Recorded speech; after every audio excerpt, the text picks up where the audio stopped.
Oh my God, anong oras na? Late na ata ako. Ay, hindi ko na ata kaya tong araw na to. Parang sabay-sabay lahat nangyayari. Trabaho, bayarin, responsibilidad, wala man lang break. Tapos minsan, mapapaisip ka, kapag may biglang nangyari, okay ba lahat? Pero sa totoo lang, may nakaprepare na ako. May video life na ako. Hindi naman sa iniisip ko agad yung worst case ha. Pero mas okay yung may plan B in case unexpected things happen para secure ang pamilya. At least, alam mong kahit busy ka, may naka-ready. Ang dami na ngang iniisip sa life. At least isa doon, ready na. Kaya habang ginagawa mo yung best mo ngayon, maganda rin na may preparation ka for the future. May plan B ka na rin ba? Protect yourself and your family's future with video life.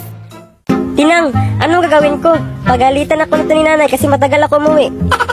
Ito, magic water. Ipainom mo sa nanay mo para bumait siya. One eternity later. Hala, bakit yan ka lang umuwi? Inggit si Kalbo, tumahimik ka.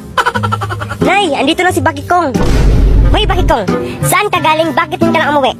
Ang dapat sa'yo, hindi pa kainin tapos linisan mo ang buong barangay ha? Kalma lang, Nay. Uminom ka muna ng tubig. High blood ka na naman. Uy anak, umuwi ka na pala? Ano gusto mo? Lechon, chicken cordon, burger, fries, or bitikis meal? At saka ako na lang maglinis ng buong barangay. Matulog ka na lang dyan. Hoy Bakikong, nakita niyo ba tatay niyo? Hindi, Nay. Bakit? Nakita ko tatay niyo may kasamang babae na maitim. Tapos nag-kiss pa sila? Hala, baka multo yun, Nay. Saan mo sila nakita, Nay? Doon sa simenteryo. Akala ko nagtrabaho ang tatay mo. Kabit pala ang inisikaso niya? Hindi ka daw worth it, Nay. Tao po. Tao po. Ano? May magic water po ako, madam. Baka gusto mong bumili. Eh, ano naman ang maitulong yan? Madam, makatulong to. Kapag nakainom ang isang tao nito, aaminin niya ang lahat niyang kasalanan. Pabili isa. Humanda ka, Pakito. Tingnan natin kung hindi ka aamin na may kabit ka. Hello, my love. Umuwi na ako. Ops, teka lang. Inumin mo na to. Ang sarap to, love. Masarap.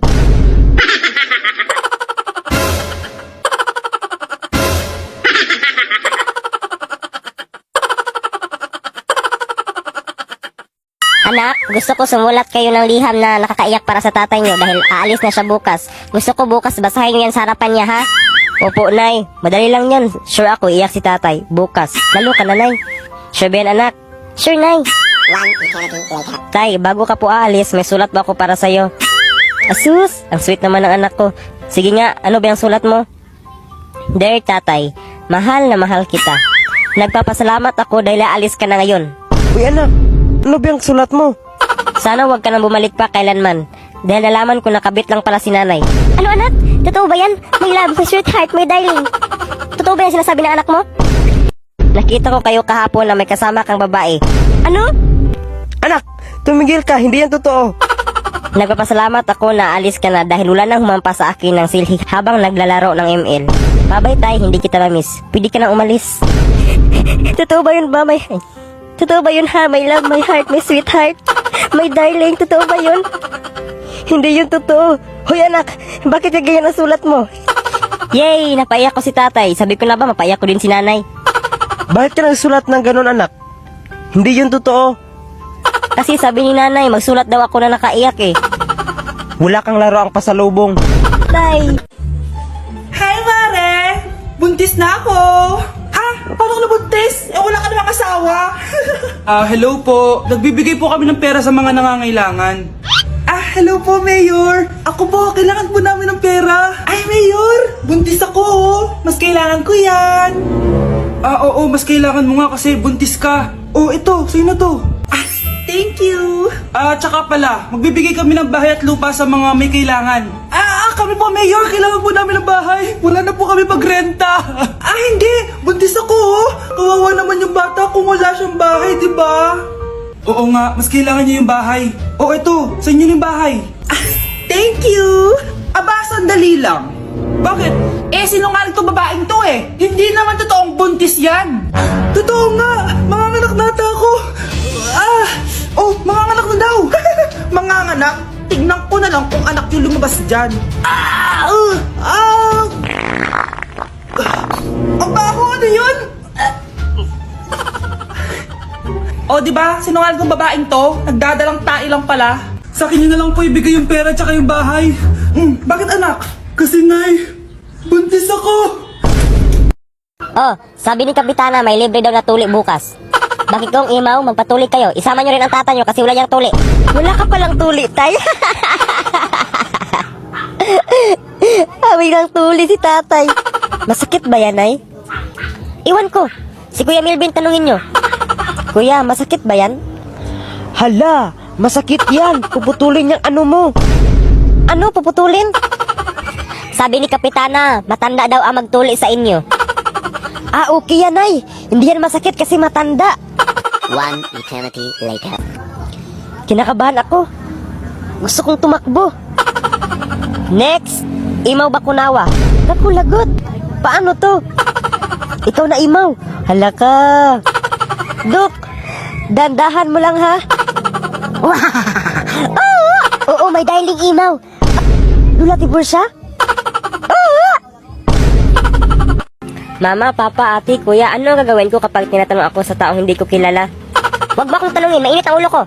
Aba, malay ko sa'yo. Aba, napakachismusa mo, no? Wala ka nang paki kung sino ako. Wala akong paki kung sino ka pa. Bye, bala ka dyan. Sige po, salamat po sa pagturo. Sige po, papasok na po ako sa school. One eternity later. Magandang araw sa inyong lahat. Ako po ang inyong bagong guro at dahil hindi ko pa kayo kilala, gusto kong magpakilala kayo sa akin. Sige, ikaw mauna. Ano ang pangalan mo? Huwag mo akong tanungin, mainit ang ulo ko. Aba, bakit na ganyan? Aba, malay ko sa'yo. Tinanong ko lang naman ang pangalan mo, ah. Aba, napakachismusa mo, no? Wala ka nang paki kung sino ako. Huwag mo akong ginaganyan dahil guro mo ako. Wala akong paki kung sino ka pa. Bye, bala ka dyan. Pangag ka ron. Tapos ang trabaho, kitain mo na ang Wait. asawa mo. Hindi ko talaga to in-expect. Paano naging ganito kabilis yung pangyayari? Hindi porket magkamukha tayo, pwede mo akong gawa ng masama. Ha? Siya pala talaga yung mastermind? Anong pinapanood mo, Bes? Parang ang ganda. Ano, Bes? Tungkol to sa isang babae na nalaman na may malaking tinatagong sikreto yung boyfriend niya. Lahat ng pinaniwalaan niya kasi nungalingan pala. Kaya pala tutok na tutok ka. Actually, Bes, may mga ganyang short dramas din sa Milolo. Milolo? Oo, ang daming ganyang klaseng stories doon. Wait, so pwede rin pala akong manood ng mga ganitong stories doon? Correct ka, Bes. At ang maganda pa, libre lahat mula episode 1 hanggang finale. Wait, libre? Wala talagang subscription? Yup, walang VIP at walang kailangang bayaran para ma-unlock ang episodes. Buksan mo lang at manood ka. Tapos, lagi pa sila nag-a-update ng mga bagong drama. Wait lang, Bes. Tatapusin ko lang tong episode. Oh, ayan ka na naman, Bes. Di ka na naman makaalis niyan. Isa na lang, promise. A few moments later. Ito ang pinakamahal na nakita ko sa mall. Mahigit 6,000 piso to, no? Mura pa ba yun? Sige na nga, last episode na talaga. Nako, Bes, kanina mo pa yan sinasabi sa akin.